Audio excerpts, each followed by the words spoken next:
The Wall Street Journal had a poll showing 2/3 of Democrats say Joe Biden is too old to run again. Are you prepared to be commander-in-chief? Yes, I am, if necessary. She's getting asked that a lot lately, John. Are they pushing him out? Well, this is where the Democrats are in a real tough spot. And I don't know if you've noticed this in your own personal life, but I've noticed it happening all around me, whether it's Democrats in my social media feeds, whether it is what I'm watching on cable news, whether it is, whatever's going on around me, friends and family members. Democrats right now are beginning to collectively realize all at once that Joe Biden is a serious problem for them, and they need to move in another direction if they want to win the election. The problem that they have is that in the last election cycle, Kamala Harris was chosen due to her sex, due to her race, and not due to her ability to take over the presidency if needed. If they had a Amy Klobuchar, or they had a Pete Buttigieg, or they had someone else in that position, I don't believe Joe Biden would still be the Democratic nominee or the presumptive Democratic nominee. They would have moved on.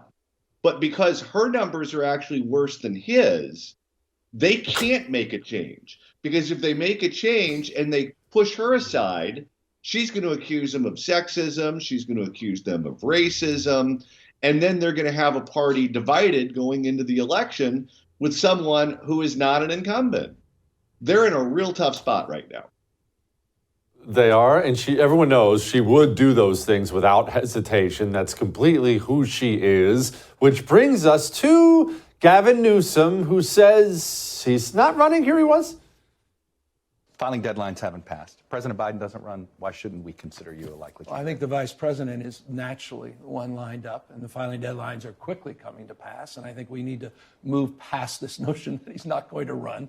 President Biden is going to run. What do you tell these donors who are wallowing in this? Time to move on. Let's go.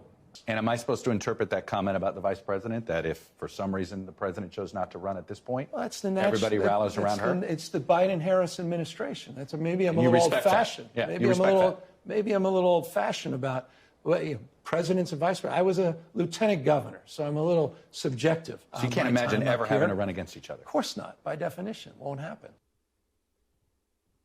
I don't think I believe that at all, but you've brought up this point on the show before, John.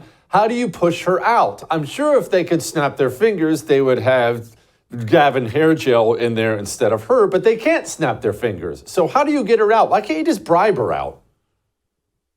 I don't think you can. So first of all, the chivalry that was being expressed by Gavin Newsom is real cute. He's a guy who slept with his campaign manager's wife. So spare me all of that.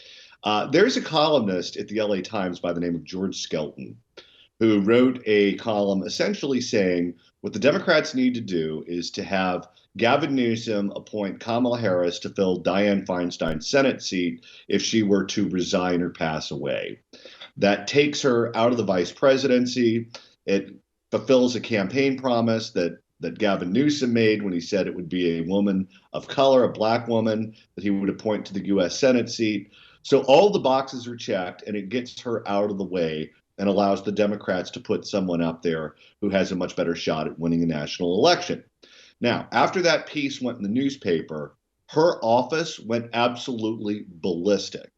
And they were offering her spokespeople to the local media here in California to try to give Kamala Harris good press and try to downplay this column that went all over the place. She was so furious at this. So given her reaction to one newspaper column in one part of the country that's not in a state that's going to be contested, it shows you how sensitive she is to any suggestion of pushing her out of the way. If she gets pushed out of the way, let me tell you, she's going to be coming out with an ice pick for anyone who's doing that. And she holds no prisoners. She's been very shrewd politically throughout her career. I mean, don't forget, she's the one that had all of these negative stories dropped about Karen Bass to knock her out of the vice presidency contention so that Kamala Harris would be the last man standing. She plays dirty and she plays for keeps. So if they try to do that to her, they better be ready. Okay, so What do they do, John? You heard that they brought up the CNN poll. You've seen all the polls. It's not just me and you. Democrats can't stand Joe Biden. Like you said, they hate Dome worse than they hate him. They still have a presidential campaign to run. Joe Biden, honestly, and I'm not wishing this, might not physically be able to even do the basement campaign the way he's looking. What do you do? Yeah, I don't know how you get rid of her. I mean, the closest thing I can come up with is if they get Jim Clyburn and some heavy-duty Democratic black politicians on board to knock her out, because then that takes the race argument away from her. The problem that Democrats have is that they racialize literally everything. You can't talk about what the tax rate is going to be without them racializing that story. And when you ultimately end up doing that, it paralyzes you to make moves when you have to. Why can't Democrats do anything about crime in big cities? Well, they've racialized the issue and they've paralyzed themselves. Why don't they do anything about homelessness? Same thing. Why don't they just knock her out of the way? She's not a viable candidate, and they have candidates who would be viable. It seems like a pretty easy fix to me, but because they've racialized the subject, I don't see how you get her out of the way without creating so much shrapnel all around that everyone gets hit. And this is why I think if they're going to ultimately be successful at doing that, it's going to have to be black Democrats that do it. Golly. You know what? That brings me, you brought it up, so we're just going to stick with California for one more question. Newsom was asked about Dianne Feinstein. Here he was. The senior senator here her daughter apparently has power of attorney. She, as an elected official, has power of attorney over 40 million people's representation in Washington, D.C. Why should she still be serving as a senator? Her staff is still extraordinarily active, and we wish her only the best. Her term expires. She's not running for re-election. So this time next year, we'll be in a very different place. Is it fair? Do you feel as if the staff is fulfilling, can do the duties? Yes. I don't think it. I know it. We're working extraordinarily closely. You don't. It's just become acceptable in this country to say, well, I know she's basically an invalid at this point in time, running as a senator, the biggest, most powerful state in the country. But hey, she's up for re-election next year. Her staff's got it. That's where we are now, John? Well, you just got to be careful with Dianne Feinstein because she knows where all the bodies are buried. She just forgot where they are, but she knows where they're buried. This is actually one appointment that Gavin Newsom doesn't want. There's no good answer for him here. His campaign strategist, Gary South, was asked about this not long ago.